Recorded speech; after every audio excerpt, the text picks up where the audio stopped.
Well, good morning. This is a sermon that has been prepared for May 2nd, 2021, as we continue our study in 1 Peter. Specifically, we're looking at 1 Peter chapter 3, verses 1 through 7. And the title of my message would be Domestic Submission. We've been looking at all kinds of submission. Let me go way back. Way back in chapter 2, in verses 4 through 12, Peter kind of taught us and began this, that we are a part of God's great construction project. All God's born-again children are part of this spiritual house, a chosen people, a royal priesthood, a holy nation of people belonging to God. This new family that we were born again into is all about love. Love of God, love of the brethren, love of our neighbor. God is love. And to glorify Him, to show forth the likeness of God in this world, we should look like Him. Peter then introduced us to the relationship of love and submission. We talked about and have been talking about how love submits. In chapter 2, verses 13 through 17, submit yourselves for the Lord's sake to every authority initiated among men. In verses 18 through 25 of chapter 2, he talked about slaves. Submit yourselves to your masters with all respect, not only to those who are good and considerate, but also to those who are harsh. And the why, we were told, was in chapter 2 and verse 21. To this you were called, because Christ suffered for you, leaving you an example that you should follow in His steps.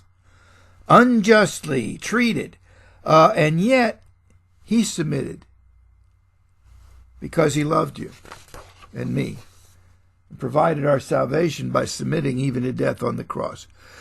Christians, little Christs, should look a lot like Jesus, who is love. And because He loved us, He submitted. In Philippians chapter 2, verses 5 through 8, we are told your attitude, your mindset, Paul tells us, should be the same of that of Jesus Christ, who being in the very nature of God did not consider equality with God something to be grasped, but made Himself nothing, taking the very nature of a servant, a slave, submitting to that. Being made in human likeness and being found in appearance as a man, He humbled Himself and became obedient to death, even the death of the cross. He loved. He submitted. In fact, if you want to know what love looks like, it looks a lot like a cross. It looks to Christ submitting to the death on the cross to save you and me. You want to know what love looks like? You just look at the cross of Jesus Christ. Now Peter addresses us as he continues in this thing of submission about domestic submission, meaning husbands and wives, how love and submission works in that relationship. Wives in the same way, and we'll come back to that. Same way as what? Wives in the same way, be submissive to your husbands, so that if any of them do not believe the word, they may be won over without words by the behavior of their wives. Just stop right there while I'm thinking about it. Because the main thing in this love and submission is that people get saved. They see that testimony of glorifying God. They see love through your submission, and it breaks their heart, just like Christ broke our heart on the cross, that we might love Him back because of His submission. You see, and that's the most important thing. Anyway, that they may be won over without words by the behavior of their wives when they see the purity and reverence of your lives. Your beauty should not come from outward adornment, such as braided hair and the wearing of gold and jewelry and fine clothes. Instead, it should be that of the inner self, the unfailing beauty of a gentle and a quiet spirit, which is of great worth in God's sight. For this is the way the holy women of the past, who put their hope in God, used to make themselves beautiful. They were submissive to their own husbands, like Sarah, who obeyed Abraham and called him her master. You are her daughters if you do what is right and do not give way to fear. Husbands, in the same way, be considerate as you live with your wives. and treat them with respect as the weaker partner, and as heirs with you of the gracious gift of life, so that nothing will hinder your prayers. Let's look at verses 1 through 6 in this thing of submission, wives, and see what it is that Peter says about submission in marriage. Again, let me read it again, just the first 6 verses this time, not the whole text. Wives, in the same way be submissive to your husbands, so that if any of them do not believe the word, they may be won over without words by the behavior of their wives, when they see the purity and reverence of your lives. Your beauty should not come from outward adornment, such as braided hair and the wearing of gold jewelry and fine clothes. Instead, it should be that of the inner self, the unfading beauty of a gentle and a quiet spirit, which is of great worth in God's sight. For this is the way the holy women of the past, who put their hope in God, used to make themselves beautiful. They were submissive to their own husbands, like Sarah, who obeyed Abraham and called him her master. You are her daughters if you do what is right and do not give way to fear. Now, men are not let off the hook here. You say, but there's only one verse concerning men. That's verse 7. And verses 1 through 6 are about women. Men only have one verse. But verse 7 begins to husbands in the same way. That is, likewise as the women in the first 6 verses, add, that's a ditto in your life, add verse 8. So actually the men end up with one more verse to consider than the women, as they have to follow those examples, those scriptural principles as well. Let's break it down, this teaching concerning wives, a little bit. Wives, in the same way, be submissive to your husbands, so that if any of them do not believe the word, they're unsaved, they may be won over without words. Imagine the gospel without words. Because you see, the gospel is the gospel of love. Christ on the cross, who submitted to the cross and died for you, and you can teach that with a submissive life without any words at all. Because it's a miracle, that kind of love. If any of them do not believe the word, they may be won over without words by the behavior of their wives, when they see the purity and reverence of your lives. Wives, in the same way, or it could be translated likewise. Now that sends us back to what Peter said before, back in the beginning of this letter, or when he began to teach on submission to authority. In what way? In the same way. In the same way as Christ's example of loving submission to you. In that same way, and also the way that you submit to government authorities and rulers, the sword, the same way that slaves should submit to their masters, in the same way. Wives are to be submissive to their own husbands, so that if their own husbands are unbelieving, they might get saved without words by seeing that miracle of loving submission. The two go together in their lives. Wow. Wow. In the same way that Christ won us in the cross, that we would love him back and submit to his lordship over us because he loved us in that way. When we grasp that kind of love, the love of the cross, we can't help but love him back when we truly look into that. By his purity and holiness, yet he suffered unjustly for us, paying the price of our sin, dying in our place, suffering and providing a salvation and his grace to us. Again, it broke our hearts, and we got saved. Love and submission go together. Secondly, while he's on the subject of wives, he talks about your beauty should not come from outward adornment, such as braided hair and the wearing of gold jewelry and fine clothes. Instead, your beauty, it should be that of your inner self, the unfailing beauty of a gentle and a quiet spirit, like Jesus. The picture of the greatest courage of all, and yet gentleness, meekness. A gentle and a quiet spirit, which is of great worth in God's sight.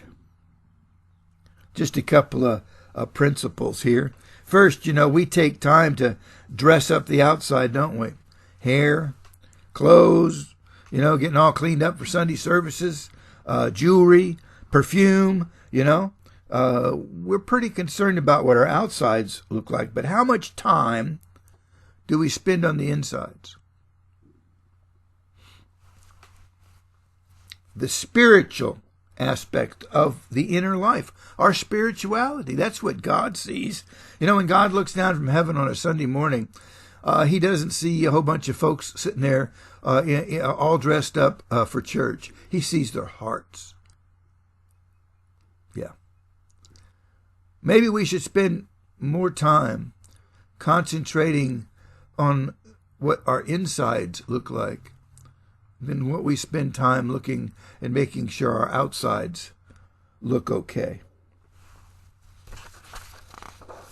The principle here is who are you dressing up for? Are you dressing up to be seen for men? Or are you dressing up to be seen by God who sees all? When God looks at us, does he say, wow, looking good? Because he sees our heart. What about that inward adornment? And that's all what Peter's saying here. Both men and women, don't get me wrong, men spend time in the mirror too. And like I said, likewise you men. You stand in front of the mirror and you flex your muscles, and suck it in, and give it that test your look, There you go. Looking all good and all strong. But on the inside, what does God see? An anemic, starved to death man who's not feeding on the Word of God, who's not walking in a true spirituality. God looks on the inside. What about dressing up and looking good for God? That's what Peter is saying here. And he said this about dressing up the insides and spending more time on that than you do on the outsides. For this is the way the holy women of the past who put their hope in God. Now, stop right there. Catch this. They put their hope in God. They didn't put their hope in their husbands. God will never fail you. Men will. Even when they don't mean to. Even when they promise not to. Because they're weak and frail. They're sinners. Saved by grace, that's all. For this is the way holy women of the past who put their hope in God used to make themselves beautiful. It was the inward beauty. They adorned themselves with those inward spiritual qualities that were pleasing in God's sight. They were submissive to their own husbands. They adorned themselves with love, and love looks like submission.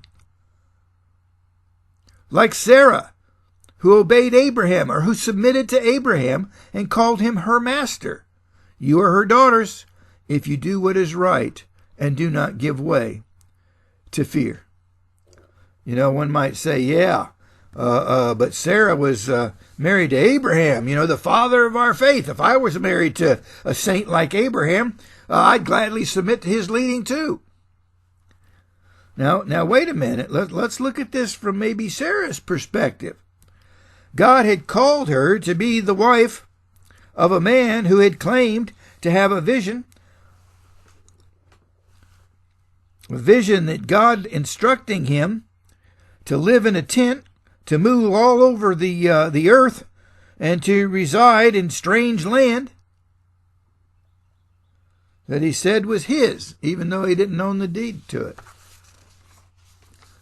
He convinced Sarah to pretend to be his sister while he was in Egypt because he feared for his life, and Pharaoh took her to be his wife in Genesis chapter 12, verses 10 through 20. Then she continued to follow Abraham's lead, even though he gave the best grazing land he had to his cousin Lot. Genesis 13. Then he tried to pass Sarah off as his sister a second time, who got the attention of Abimelech, the king of Greer, who wanted Sarah for his wife. Genesis chapter 20. Then, When she finally gave birth to a son, Abraham, who claimed he had instructions from the Lord, took him to sacrifice him. Genesis 22. From Sarah's perspective, Abraham might have appeared to be unpredictable, deceivious, foolish, rash, and irresponsible. Yet Sarah obeyed. Her love submitted to Abraham, calling him her master. 1 Peter 3:6. Not because of a secure and a perfect relationship or a marriage, but because of her insecure and imperfect marriage, but her hope in a great God. Sarah becomes an example to all believers, both men and women, of what loving submission looks like and what loving submission puts up with. For this is the way the holy women of the past, who put their hope in God, used to make themselves beautiful. Then we come to the husbands. Husbands, in the same way. Ditto. In the same way as Christ's example. In the same way of submitting to government authorities to the sword. In the same way as slaves submit unto their pastors. Everything that Peter said to the wives. In the same way, in your inward adorning, spending more time concentrating on what you look like on the inside, your spirituality, than on the outside. In the same way, be considerate as you live with your wives, and treat them with respect as a weaker partner and as heirs with you of the gracious gift of life, so that nothing will hinder your prayers. Be considerate. That's an interesting word. You look at the etymology of it in the Greek, and it has all kinds of applications. But considerate. Part of the idea of being considerate is to consider, to think. Know your wife. Live with her in a knowledgeable way of who she is, the things she likes, the things she doesn't like. She's different than you. She's not a man, she's a woman. Dwell with her in an understanding, considerate way, having knowledge of her, considering her better than yourself, as we always esteem others better than ourselves. As the weaker vessel. Live with her as one who is a partaker with you in life, of the gracious gift of life, a partner. I always counsel young married couples thinking about and contemplating marriage. You get married, it's like you and her against the world. A partner in this gracious gift of life. You'll face the same trials, tribulations, and sickness and in death. Poverty and in wealth, whatever. To go through it together. Respect her in that way. And treat her in that way.